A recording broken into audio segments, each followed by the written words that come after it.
মৰমৰ ছাত্ৰ ছাত্ৰীসকল ইতিমধ্যে তোমালোকৰ এইচএস স্কুটিৰ মেৰিট লিষ্ট প্ৰকাশ পাইছে ইয়া মই তোমালোকক লাইভ প্ৰুফ দেখুৱাব বিচাৰিছো মোৰ ওচৰত মেৰিট লিষ্ট আছে list of boy science list of boy commerce list of girl commerce list of boy arts list of girl science list of girl arts এনেকুৱা ধৰণৰ মেৰিট লিষ্ট ইতিমধ্যে মোৰ ওচৰত আহিছে আৰু এই মেৰিট লিষ্টত যদি তোমালোকৰ নাম থাকে তেতিয়া হলে তোমালোকে স্কুটি পাবা আৰু যদি না থাকে তেতিয়া হলে স্কুটি নোপোৱা আৰু যদি কিবা কাৰণত তোমালোকৰ নামটো এই মেৰিট লিষ্টত অখা নাই তেতিয়া হলে তোমালোকৰ প্ৰিন্সিপাল ছাৰৰ লগত কন্টাক্ট কৰিবা প্ৰিন্সিপাল ছাৰে Assam state school education board division 2 লগত কন্টাক্ট কৰিব তাৰ পিছতহে তোমালোকৰ নামটো এই মেৰিট লিষ্টত উঠিব ইয়া মই তোমালোকক এক্সাম্পল হিচাপে এটা লাইভ দেখুৱাব বিচাৰিছো এটা মেৰিট লিষ্ট তোমালোকক দেখুৱাব বিচাৰিছো যেতিয়া তোমালোকে ওপেন কৰিবা তেতিয়া এনেকুৱা ধৰণৰ এটা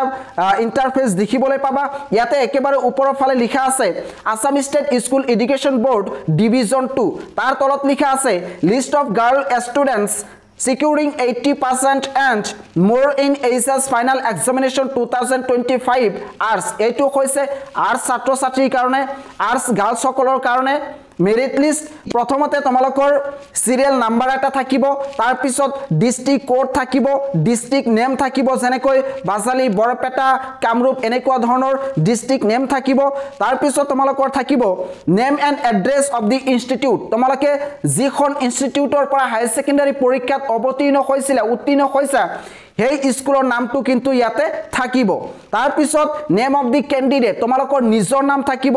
ফাদাৰ্স নেম থাকিব তোমালোকৰ ৰোল নাম্বাৰ ৰেজিষ্ট্ৰেচন নম্বৰ এইবোৰ থাকিব টোটাল মাৰ্কস অবটেইনড অৰ্থাৎ তোমালোকে এই 500 মাৰ্কৰ ভিতৰত কিমান নম্বৰ পাইছিলা হে মাৰ্কস ইয়াতে থাকিব কিমান পাৰ্সেন্টেজ আছে এইবোৰ থাকিব আৰু তোমালোকৰ মোবাইল নম্বৰটো ইয়াতে ব্ল্যাঙ্ক হৈ আছে এতিয়ালৈকে তোমালোকৰ মোবাইল নম্বৰটো ইয়াতে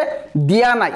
এইখন হৈছে তোমালোকৰ মেৰিট লিষ্ট এতিয়া প্ৰশ্ন হৈছে যে তোমালোকে কেনেকৈ এই মেৰিট লিষ্ট ডাউনলোড কৰিব পাৰিবা ইতিমধ্যে মোৰ টেলিগ্ৰাম চেনেলত এই মেৰিট লিষ্ট আপলোড কৰিছো তাৰ পৰা তোমালোকে এই মেৰিট লিষ্ট ডাউনলোড কৰিব পাৰিবা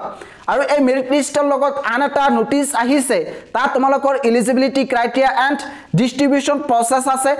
সেই বিষয়ে এটা ভিডিও বনোৱা হ'ব সেই ভিডিওৰ লিংক এইটো ভিডিওৰ ডেসক্ৰিপচন দি দিম তোমালোকে চাই লবা আৰু হাই সেকেন্ডাৰী উত্তীৰ্ণ হোৱাৰ পিছত তোমালোকে যদি একেবাৰে কম খৰচত B pharm D pharm pharm D M pharm BSc nursing engineering MBA MBBS agriculture ANM JNM এনেকুৱা ধৰণৰ কোৰ্সত যদি এডমিশন লব বিচৰা তেতিয়া হলে ইতিয়াই এডমিশন দুনিয়াৰ লগত যোগাযোগ কৰিব পাৰিবা তেওঁলোকে ভাৰতবৰ্ষৰ বিভিন্ন ৰাজ্যৰ লগতে বহিৰাষ্ট্ৰত এডমিশন প্ৰভাইড কৰে গতিকে পলম কিয় ইতিয়াই এডমিশন দুনিয়াৰ লগত যোগাযোগ কৰা আৰু ভাল এখন কলেজ নাইবা ইউনিভাৰ্সিটিত এডমিশন লোৱা